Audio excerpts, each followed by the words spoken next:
And the best focal range for magic videos is, well, let's jump into it.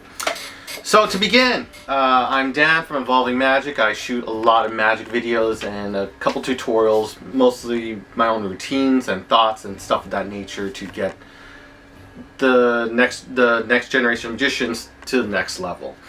So I record a lot of different kinds of videos, and I'm shooting right now on a Canon R5, which is a full frame camera. So I am going to be narrowly speaking from a Canon perspective, since I've been a Canon guy since the Canon T6i, which is the APS-C camera, 1.6 crop. I moved up to the 90D, which was a wonderful camera I loved to death, and now I have the R5. So I will be speaking from the Canon perspective, but you could apply a lot of these similar things to the Sony, to whatever system you are using, Fuji, whatever. You could apply the same general philosophies or take into consideration.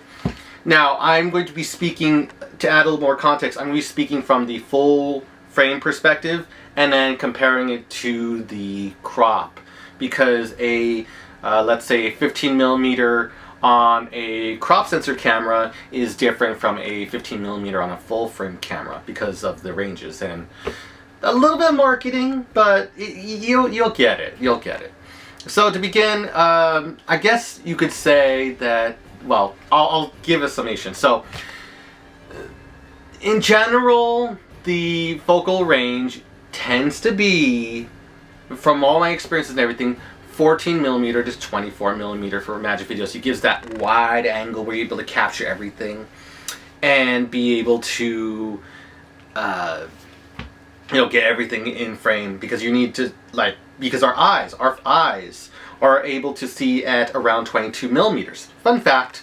And they're also able to see at 2.0 aperture. So that just gives you a general idea. And we want to be able, as entertainers, mimic these kinds of conditions. So I've tried everything else, all these different ones, and I just found on a full frame 14 to 24 to be the correct amount. Now if you're doing APS-C, you have to do a 1.6 crop. So let me, if I may, am allowed and not to get killed, to get the equivalent. Let me see.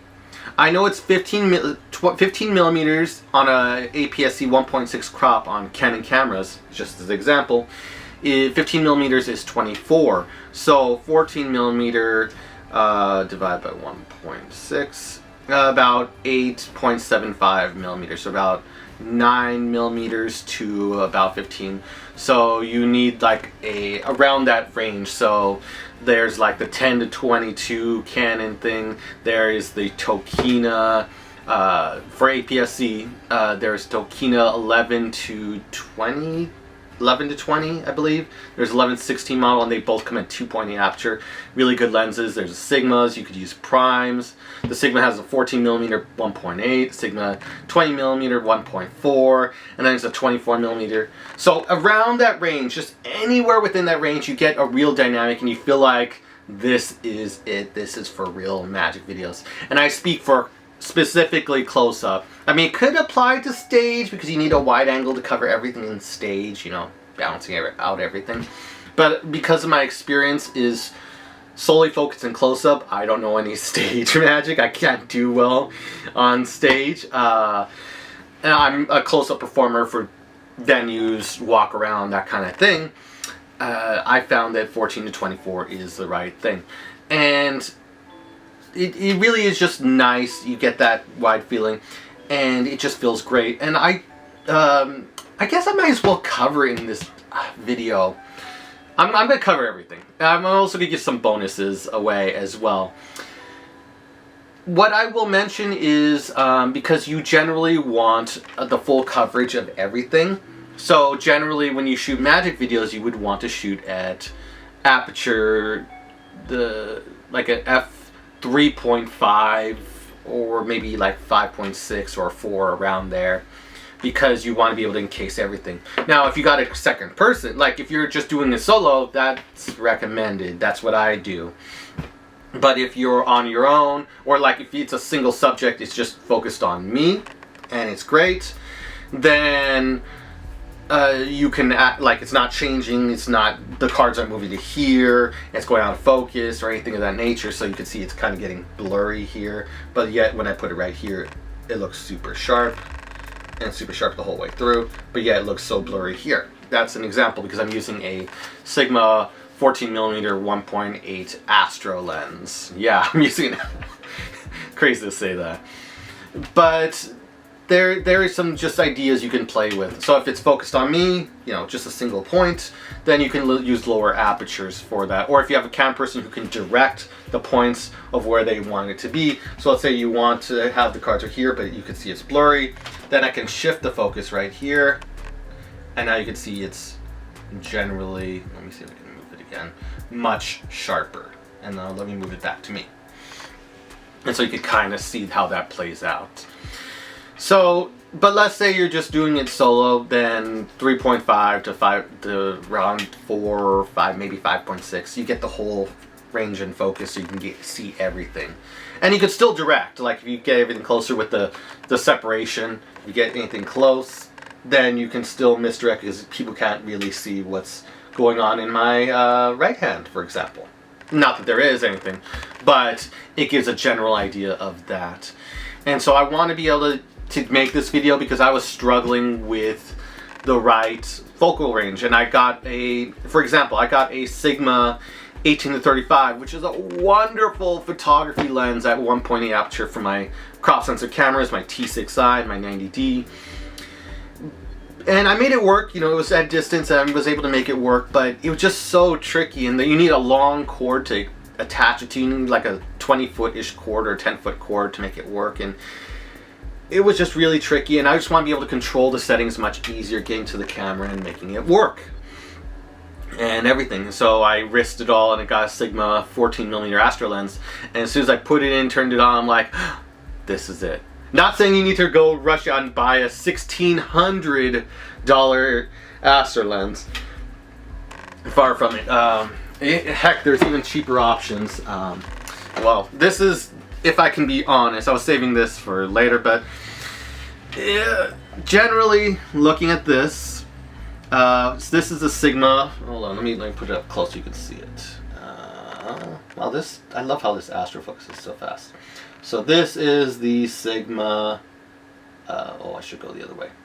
14 to 24 2.8 lens.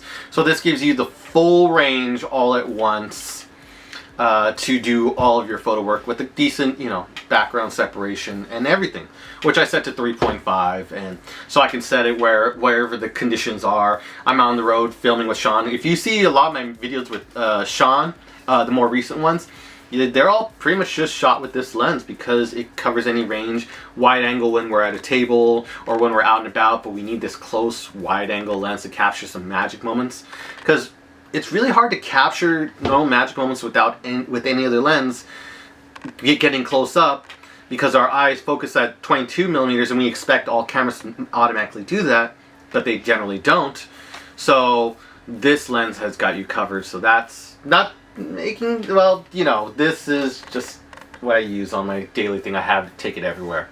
I'm actually taking on a trip today to go to the aquarium, so we got that one. So that lens aside, which I think it's 1100, I don't know, around there. So generally, the idea is to stay within that range. And the settings, I might as well include this in there because it's so important.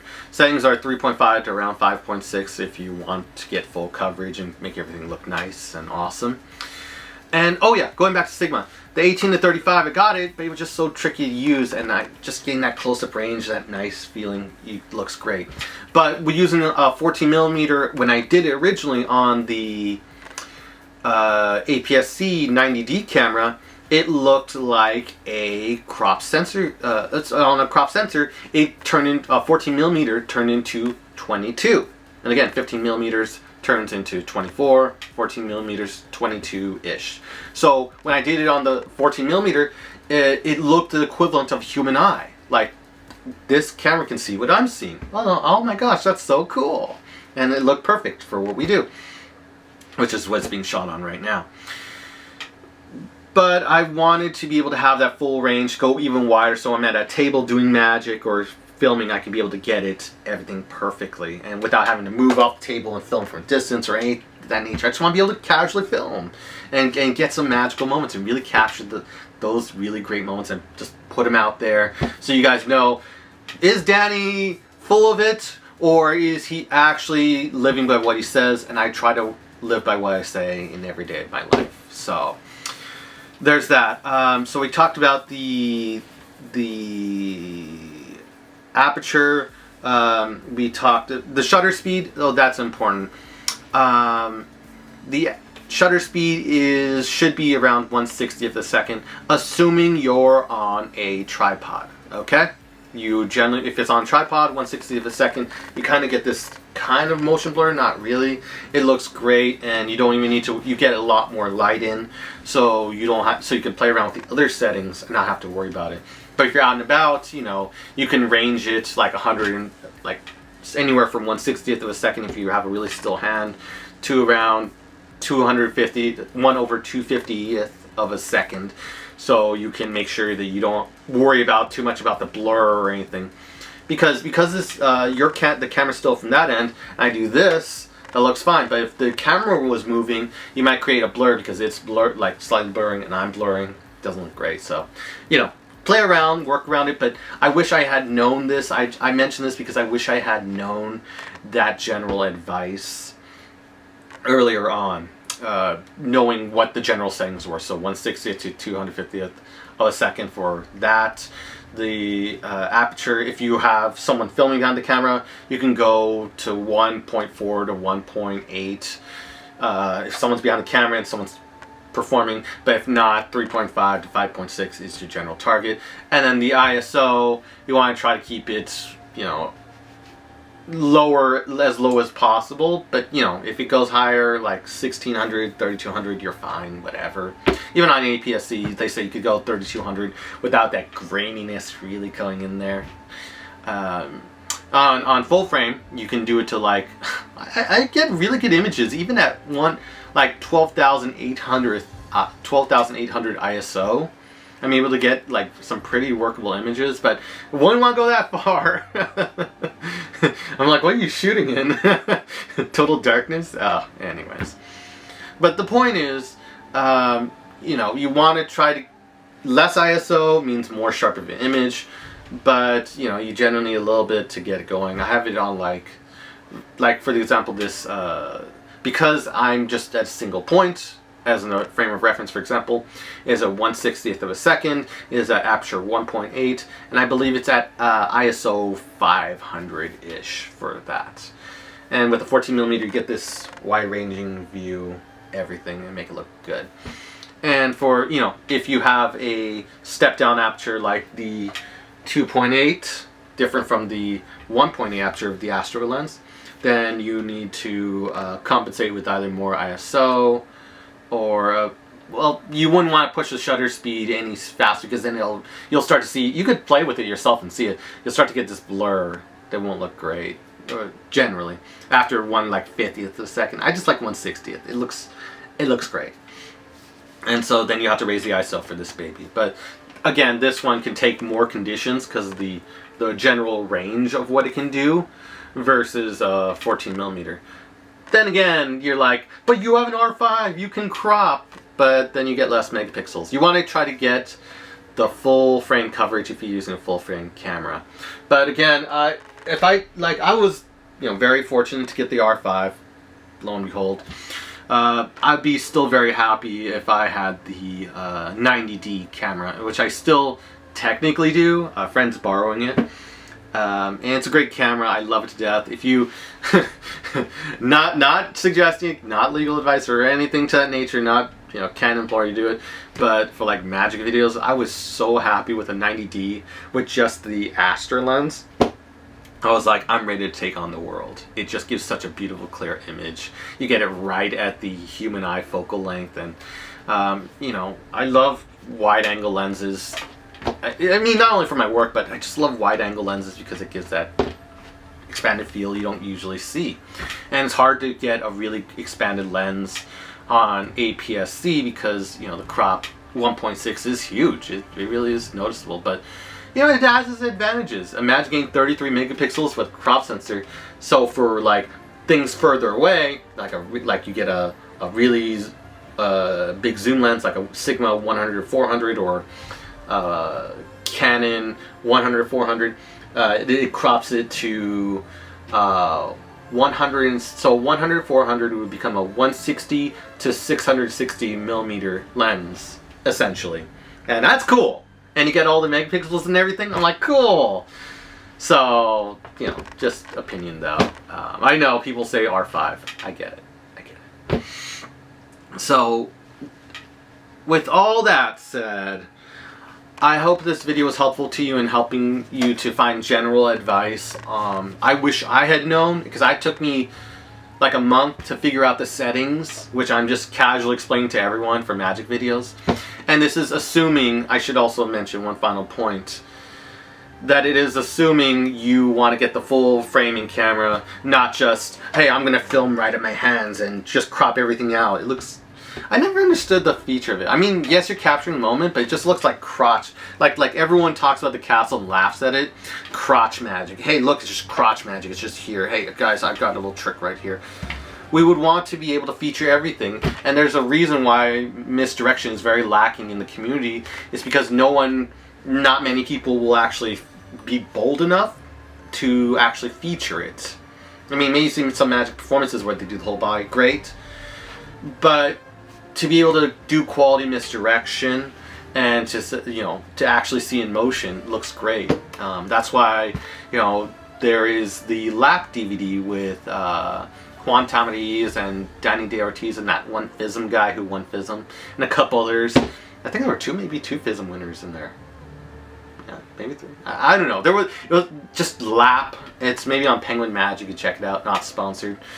But then you get to see the real essence of misdirection, and you won't really generally learn that from YouTube because generally crotch magic. But I'm trying to break the trend by actually risking everything by featuring full frame and doing something different with the Evolving Magic Academy.